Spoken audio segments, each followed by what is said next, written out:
Welcome to the Gold Coast Airport Marathon online training videos presented by NBN Television, media partner of the Gold Coast Airport Marathon. I'm Pat Carroll, four-time winner of the Gold Coast Airport Marathon, event ambassador and also online running coach at patcarrollonline.com. Today, the second episode, we're going to talk about injury-free. I know I harped on it a fair amount in the first episode, but it's something that's extremely dear to my heart. So today, I'll be giving you some few tips on how you can do your best to stay injury-free throughout your campaign. The next best advice I can give you is to listen to your body, okay? Back off if you feel anything going a little bit strange. Any niggles, you've got to back off. An additional rest day or two will often help you overcome your niggle, okay? The other thing you can do is after you finish your run, if you feel yourself a little bit sore in a particular area, is to apply some ice. And what I do is I get a foam cup and I place that in the freezer with some water. Once it's frozen, peel the foam away from the cup and just rub that ice on your body where you feel yourself a little bit tender. What you don't want to do is let your niggles turn into a fully blown injury. Okay, regular massage maybe every couple of weeks is going to help you keep your injuries at bay also. So those niggles, okay, niggles, not injuries, niggles. We don't want any injuries. Niggles are acceptable, a little bit of soreness is acceptable. You don't want an injury, okay? The three major injuries which I've sort of come across in my dealings with runners that I've worked with over the last 30 years, probably one of the most major ones is iliotibial band syndrome, okay? And that's where you feel the pain on the outside of your knee, okay? There's a band which runs down the side of your thigh, okay? If that gets excessively tight, you end up with excruciating pain at the side of your knee. Really important if you can afford it to go and see a physiotherapist, a sports physiotherapist before you start your campaign, okay? Ask the sports physiotherapist to just check your hip alignment. Once you start doing a lot of kilometres, okay, it's going to place a lot of stress on your body. If you're not aligned, then certainly it's going to place a lot of stress elsewhere. So even though ITB injury is pain on the outside of your knee, often it's a chicken or the egg principle, okay? Okay, you're feeling pain on the outside of your knee, but it's quite likely that the cause has come from elsewhere. I'm here with Australian marathon sensation and silver medalist at the Delhi Commonwealth Games, Michael Shelley. Michael, iliotibial band syndrome, that is one injury that you had leading into the Commonwealth Games last year. Initially, I first was just jogging along, felt fine, and then all of a sudden I just had this really sharp pain right by the side of my knee and sort of stopped.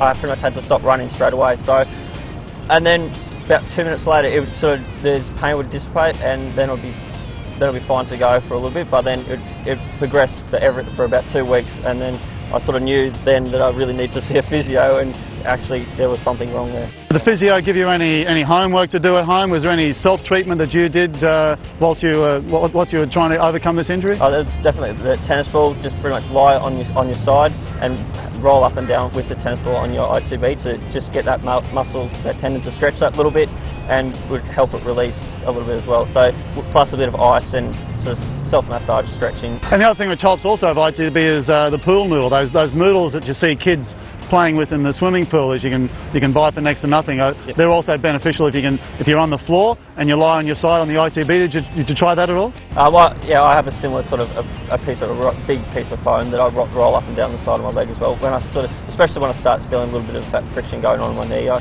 sort of try and get on top of it early and hopefully it just doesn't set in. Because I mean, it's a fantastic sport, but it can be unforgiving also. Often you really don't know what's around the corner, so you know, staying in tune, yep, keeping on top of that great feeling, no pain whatsoever, often does sort of keep those sort of nasty ones at bay. Yep, that's exactly right. The next nasty one after ITB is Achilles tendonitis, and that often, not always, but one of the major causes is because you've got a tight calf. So really important to keep your calves nice and loose. Once again, massage is going to do that every couple of weeks. Sports physio is going to help you keep your calves loose, and also some sort of personal sort of self-massage, and that may be just something as simple as when you're sitting down, pushing your thumbs into your calf at a certain spot for say 30 seconds at a time, releasing, moving to another spot on your calf. And I often do this before I get out of bed in the morning. So you wake up in the morning, you're fired up, you want to get out the door and go for a run, but before you head out the door, place your calf on top of your knee on the other leg, okay, and just move your foot up and down, okay. Move the calf to another spot on your knee, move your foot up and down. Keep those calves nice and supple, okay? The other nasty one is plantar fasciitis, and I'm not swearing. Plantar fasciitis, ladies and gentlemen, is where you're going to feel some incredible pain in the heel of your foot. And often that occurs because you have a tight arch in your foot. Okay? Once again, just get your thumbs and press your thumb into the arch of your foot, just trying to get some sort of length back into the arch of your foot so it's not placing any excessive stress on that corner of your heel where you're feeling that pain.